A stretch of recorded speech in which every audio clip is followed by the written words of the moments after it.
Mbukeli we-BVM TV siphinde siwamukele lapho ngasekhaya sakulo uThuthu Maskandi Experience. Njengamanje sinentokazi esifisa ukuyazi ukuthi uba ijulukile iphuma ngaphakathi bekunzima. Sikubingelele sisi. Yebo sawubona bhuti wami. Kunjani? Siyaphila njani? Igama lami ngo-MCV la ngezwe kuwena ukuthi ngabe bakubiza ubani endimeni yomculo nangegama lakho la ngempela. Igama lami la ngempela nguSithewa kaNgongoma. Emculweni bangibiza uMasera.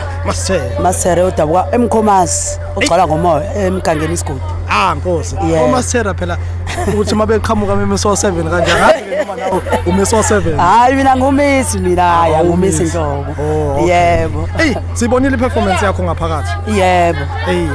Ngabe uqale nini umculo? Uqale ngo-2019. Yebo. Ingqinamba nazo zikhona kuyo. Angazi zingabukhona. Lezi nje ziba khona ezinzima futhi kodwa ngokuthi umuntu usukazi ukuthi ufunani kuye kufanele ubekezele ngoba ayikho into engalungi uma ungabekezeli. Kufanele ungadlofi ulinde kuze kulunge yonke into inesikhathi sayo. Kunjalo nje. Yebo mfethu kunjalo. Se-BVM TV besicela ukwazi usazise kabanzi.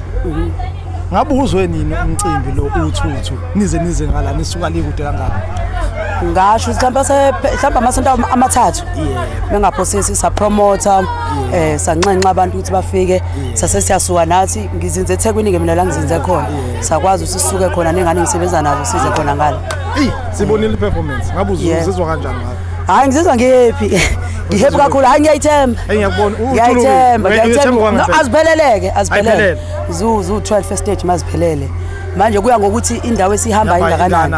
Mekuthi kuqhelile ngenxa yema transport ngiyiphungule kodwa khona la bengisuke ngibaphethe inkabi zami ngiyayithemba ize suke zincane. Se-BVM TV sibonga kakhulu ngokuthi nje usiphe nje lemizuzwane embalwa ngayo. Yebo bhuti wami hayi kubonga mina kakhulu ngiyabonga. Okay sibonga kakhulu.